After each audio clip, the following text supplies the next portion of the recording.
Guys, अब हम आगे बात करते हैं। देखो अब तक अपनों ने जो पढ़ा है, हमारे पास क्या था, कोई मेटल का ओर था यानी कोई अयस्क था, उसको हम क्या कर रहे थे, भट्टी में डाल रहे थे यानी फर्नेस में डाला हमने, और हमने साथ में कोई मान लो रिड्यूसिंग एजेंट डाल दिया, तो हमें क्या ऑब्टेन हो गया, मेटल। यानी यहाँ पर हम इसको क्या प्रोवाइड कर रहे हैं, हीट और टेम्परेचर में बोल सकता हूँ हम इसको प्रोवाइड कर रहे हैं, तब जाकर के हमें मेटल की ओर से यानी अयस्क से क्या ऑब्टेन हो रहा है, धातु यानी मेटल ऑब्टेन हो रहा है। ये जो पूरा प्रोसेस था, ये जो पूरा प्रोसेस था, इस पूरे प्रोसेस को अपने बोलते हैं पायरो मेटलर्जी यानी उत्ताप या पायरो धातुकर्म। ये आपने पढ़ा है, इसको क्या बोलते हैं, पायरो मेटलर्जी या उत्ताप धातुकर्म। ये किनके लिए अप्लाई होता था वो ध्यान रखना, जो मीडियम रिएक्टिव है, जो मीडियम रिएक्टिव एलिमेंट है उनके लिए अप्लाई हो सकता है, या जो लो रिएक्टिव है उनके लिए भी अप्लाई हो सकता है। ये बात आई समझ में। अब कुछ एलिमेंट ऐसे होते हैं जो हाईली रिएक्टिव होते हैं। क्या होते हैं, हाईली रिएक्टिव एलिमेंट होते हैं। ये जो हाईली रिएक्टिव एलिमेंट होते हैं ये खुद एज अ रिड्यूसिंग एजेंट काम करते हैं, ये खुद एज अ रिड्यूसिंग एजेंट काम करते हैं।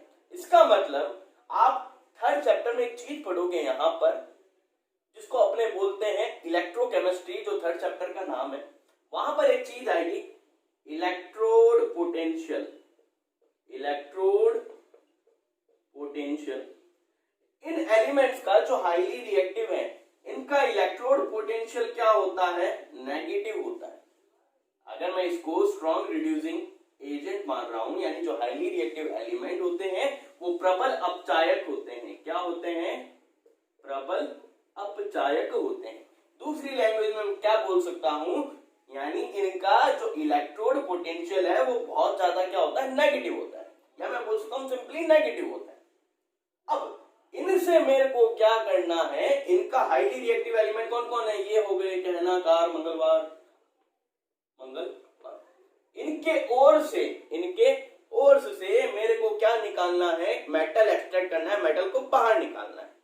तो इनके लिए जो हम प्रोसेस अप्लाई करेंगे वो होगा इलेक्ट्रो मेटलर्जी। यानी सिंपली मैं बोल सकता हूं यहां पर जो हम प्रिंसिपल पढ़ेंगे वो होगा इलेक्ट्रो केमिकल प्रिंसिपल, यानी विद्युत रासायनिक सिद्धांत। नॉर्मली आपने छोटी क्लासेस में इलेक्ट्रोलाइसिस पढ़ा होगा ना। इलेक्ट्रोलाइसिस में क्या होता है, एक सॉल्यूशन होता है हमारे पास एक बीकर के अंदर, वहां तो इलेक्ट्रोड लगे होते हैं, हम वहां इलेक्ट्रिसिटी प्रोवाइड करते हैं। इलेक्ट्रिसिटी प्रोवाइड करने के बाद वहां पर कोई केमिकल रिएक्शन होती है और एट लास्ट हमें कोई क्या मिलता है, प्रोडक्ट मिलता है। ये जो पूरा फिनोमेना है ये हम किसमें पढ़ेंगे, इलेक्ट्रोकेमिकल प्रिंसिपल में।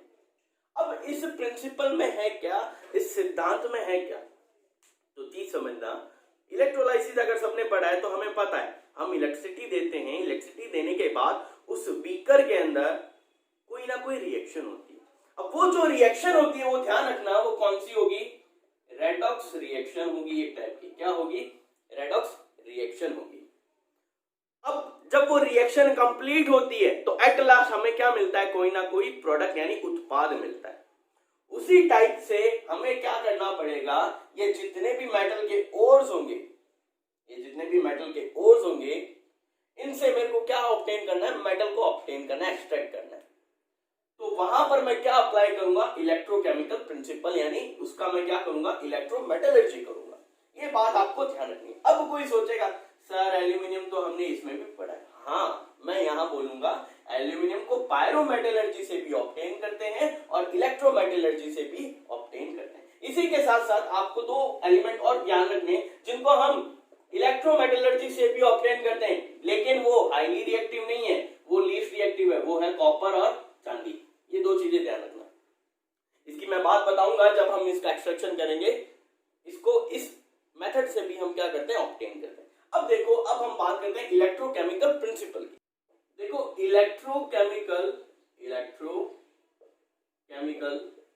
जो प्रिंसिपल है वो क्या बोलता है, वो एक बात बोलता है कि भाई साहब मेरे को तो आप हाईली रिएक्टिव एलिमेंट के ओर दे दो, या हाईली रिएक्टिव एलिमेंट दे दूं, मैं आपको जो प्योर एलिमेंट है वो ऑब्टेन करके दे दूंगा, प्योर मेटल ऑब्टेन करके दे दूंगा। यानी वैद्युत रासायनिक सिद्धांत की अगर बात करें, इसका जो प्रिंसिपल है वो आप एक्चुअली में थर्ड चैप्टर में पढ़े, लेकिन अभी आप लोग पढ़ के आए हो थोड़ा सा, बस उसी को ध्यान रखना। ये प्रिंसिपल है भाई साहब, ठीक है। डेल्टा जी नॉट यानी change in Gibbs energy equals to minus N F electrode potential. ये जो इलेक्ट्रोड पोटेंशियल है ये एक्चुअली किसका होता है? सेल का होता है। वहां जो वो हम बीकर वगैरह बना रहे हैं ना, तो हम एक सेल बनाते हैं, या आप थर्ड चैप्टर में पढ़ोगे कि भाई साहब ये सेल कैसे बनता है, ठीक है। तो इसकी मैं बाद में बात करूंगा, अभी बस ये ध्यान रखो ये इलेक्ट्रोड पोटेंशियल किसका है? पूरे सेल का है। ये जो सेल का पोटेंशियल ये कैसे डिफाइन होता है? हमारे पास दो इलेक्ट्रोड होंगे, एक होगा कैथोड, एक होगा एनोड। मैं क्या करूंगा, जो अपने पास कैथोड है उसका इलेक्ट्रोड पोटेंशियल लेकर के माइनस कर दूंगा एनोड के इलेक्ट्रोड पोटेंशियल से, तो मेरे पास क्या हो जाएगा? ओवरऑल जो सेल है उसका इलेक्ट्रोड पोटेंशियल आ जाएगा। यहाँ जो एफ है, एफ क्या है हमारे पास? ये है फेराडे। क्या है? फेराडे। इसकी जो वैल्यू है, एफ की जो वैल्यू है वो कितनी होती है? 96500 कूलॉम। यहाँ जो एन है, ये एन है भाई साहब नंबर ऑफ इलेक्ट्रॉन। इसको डिनोट कर रहा है नंबर ऑफ इलेक्ट्रॉन, यानी इलेक्ट्रॉनों की संख्या। अभी मैंने आपको चीज बताई है, इस प्रिंसिपल के अंदर कौन सी रिएक्शन होती है? Redox reaction. जब रेडॉक्स रिएक्शन होती है तो इलेक्ट्रॉन का क्या होता है? आदान प्रदान होता है ना। तो यहाँ पे जो नंबर ऑफ इलेक्ट्रॉन है वो ये बताता है कितने नंबर ऑफ इलेक्ट्रॉन ट्रांसफर हुए हैं ड्यूरिंग रेडॉक्स रिएक्शन। यानी रेडॉक्स रिएक्शन के दौरान इलेक्ट्रॉनों की संख्या का कितना स्थानांतरण हुआ है वो उनकी संख्या होगी, और यहां से मेरे को क्या मिल जाएगा? डेल्टा जी मिल जाएगा। अभी बस ये चीज समझनी है क्या। अब देखो हमें एक चीज पता है, जब डेल्टा जी की वैल्यू नेगेटिव होती है, जब डेल्टा जी की वैल्यू नेगेटिव होगी तो मेरे को मेटल एक्सट्रैक्ट हो जाएगा। ये चीज हम पढ़ के आए। तो यहां पर भी वही चीज लगानी है क्या? जब डेल्टा जी की वैल्यू नेगेटिव मिलेगी तो मेटल क्या हो जाएगा? ऑब्टेन हो जाएगा, एक्सट्रैक्ट हो जाएगा। यहां पर डेल्टा जी की वैल्यू नेगेटिव कब आएगी? सोचो, अगर मेरे पास ये दो रास्ते हैं, अगर जो इलेक्ट्रोड पोटेंशियल है वो पॉजिटिव कर दूं और एक बार क्या कर दूं? नेगेटिव कर दूं, तो तुम लोग खुद देखो, अगर इलेक्ट्रोड पोटेंशियल की वैल्यू मैं नेगेटिव लेकर चलता हूं, ये नेगेटिव हुई, इलेक्ट्रोड पोटेंशियल की वैल्यू क्या आ गई? नेगेटिव। ये नेगेटिव नेगेटिव नेगेटिव प्लस, तो यहाँ डेल्टा जी क्या आ जाएगा भाई साहब? पॉजिटिव हो जाएगा। इसका मतलब वो रिएक्शन है कंप्लीट ही नहीं होगी। अगर मैं यहाँ पॉजिटिव लेके चलूं इलेक्ट्रोड पोटेंशियल की वैल्यू, जैसी पॉजिटिव लेके चला प्लस माइनस माइनस होता है, तो यहाँ पर डेल्टा जी की वैल्यू जो होगी वो क्या आएगी? नेगेटिव। तो एक बात आपको समझ में आई कि यहाँ पर हमें क्या चाहिए? जो इलेक्ट्रोड पोटेंशियल है वो धनात्मक होना चाहिए, वो किसी भी सूरत में ऋणात्मक नहीं होना चाहिए। धनात्मक यानी पॉजिटिव होना चाहिए। ये किस पर डिपेंड करेगा? ये भाई साहब डिपेंड करेगा इस पर, यानी जो बीकर लिया है, यानी जो सेल लिया है, उसमें जो दो इलेक्ट्रोड हम ले रहे हैं, एक होगा हमारे पास कैथोड, एक होगा हमारे पास एनोड। यहां पर इनकी वैल्यूज पे डिपेंड करता है ये सेल का इलेक्ट्रोड, और सेल के इलेक्ट्रोड की वैल्यू हमारे पास क्या आनी चाहिए भाई साहब? हमने अभी पढ़ा है क्या आनी चाहिए? पॉजिटिव। वो पॉजिटिव कैसे आएगी? इसको एक एग्जांपल से समझते हैं। मान लो मेरे पास एक सेल था जिसके अंदर मैंने कॉपर और आयरन मिक्स कर दिया। क्या कर दिया? कॉपर और आयरन। यानी मेरे को यहां से ये कॉपर का मान लो कोई और था, कॉपर का क्या था? और था, जो क्या है? इम्प्योर है। मुझे क्या करना है? प्योर कॉपर ऑब्टेन करना है, और मैंने यहाँ पर Fe मिक्स कर दिया, और यहाँ पर दो इलेक्ट्रोड है, एक कैथोड एक एनोड। तो वही बात, यहाँ पर कोई दो रिएक्शंस होगी, एक कैथोड पर एक एनोड पर। यहाँ पर जो एनोड पर रिएक्शन होगी, एग्जांपल के तौर पे समझा रहा हूं, समझना। एनोड पे जो रिएक्शन होगी वो क्या होगी? जो आयरन है वो क्या करेगा भाई साहब? दो इलेक्ट्रॉन डोनेट करेगा और क्या बना लेगा? Fe+2 आयन बना लेगा। अब ये जो दो इलेक्ट्रॉन इस सॉल्यूशन के अंदर है, ये कौन लेगा? यानी कैथोड पर जो रिएक्शन होगी वो क्या होगी? ये दो इलेक्ट्रॉन कौन लेगा? ये लेगा भाई साहब अपना कॉपर। कौन लेगा? कॉपर आयन के रूप में यहाँ प्रेजेंट होगा, एक्वस आयन। तो ये दो इलेक्ट्रॉन लेगा और क्या ऑब्टेन कर लेगा? कॉपर ऑब्टेन कर लेगा। तो यहाँ पर हुआ क्या है? यहाँ पर मेरे को आयरन और कॉपर के बीच कोई ना कोई रेडॉक्स रिएक्शन हुई है। अगर इनके बीच कोई ना कोई रेडॉक्स रिएक्शन हुई है तो इस रिएक्शन में हर एलिमेंट का कोई ना कोई इलेक्ट्रोड पोटेंशियल होगा। फॉर एग्जांपल जो Fe है और जो कॉपर है इनका इलेक्ट्रोड पोटेंशियल, देखो Fe को हमने क्या माना है, एनोड, तो ये एनोड पे होगी और ये किस पे होगी, कैथोड पर।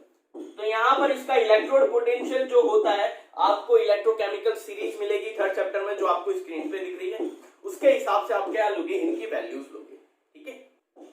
0.34 इसकी वैल्यू होती है, -0.44 इसकी वैल्यू होती है। इस फॉर्मूले में अगर अप्लाई करूं, मेरे को क्या चाहिए, जो अपना इलेक्ट्रोड पोटेंशियल है सेल का वो क्या आना चाहिए भाई साहब, पॉजिटिव या नेगेटिव, वो आना चाहिए अपने पास पॉजिटिव। क्या आना चाहिए, पॉजिटिव। तो देखो E of cathode minus E of anode, यहां पर कैथोड क्या है अपना कॉपर, इसकी वैल्यू क्या है 0.34 माइनस एनोड ये माइनस का 0.44, इसको सम अप करो, माइनस माइनस क्या होगा प्लस, तो वैल्यू आएगी 4487 0.78 जो कि पॉजिटिव वैल्यू है।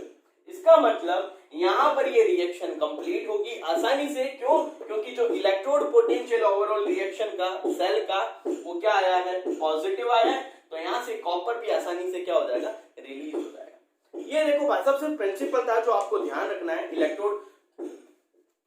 अब आपको सिर्फ इलेक्ट्रोकेमिकल प्रिंसिपल में इतनी सी बात ध्यान रखनी है, ये तो सब मैंने आपको समझाया कि यहाँ पर ऐसी कुछ रिएक्शंस होगी, ऐसा कुछ सेल होगा जिसमें कैथोड और एनोड पे रिएक्शन होगी, इलेक्ट्रोड पोटेंशियल आपका क्या आना चाहिए, पॉजिटिव।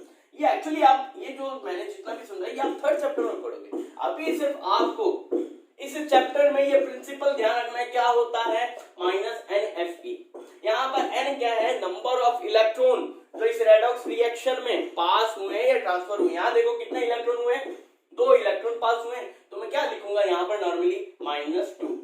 F की वैल्यू आपको पता है 96500 होती है। इलेक्ट्रोड पोटेंशियल आपके पास पॉजिटिव आया है, इसकी वैल्यू 0.78 आई है। यहाँ से जो डेल्टा जी की वैल्यू आएगी वो एक्चुअली किस में आएगी, नेगेटिव में आएगी। तो आपको बात क्या ध्यान रखनी है, इलेक्ट्रोड पोटेंशियल जो होगा हमेशा क्या होना चाहिए, पॉजिटिव होना चाहिए, और डेल्टा जी की वैल्यू हमेशा क्या आनी चाहिए, नेगेटिव। तभी उस मेटल को हम क्या कर पाएंगे, इजीली एक्सट्रैक्ट कर पाएंगे। या मैं बोल सकता हूँ ये जो रिएक्शन होगी रेडॉक्स रिएक्शन, ये कंप्लीट हो जाएगी जब डेल्टा जी की वैल्यू क्या आएगी, नेगेटिव यानी ऋणात्मक। आई बात समझ में।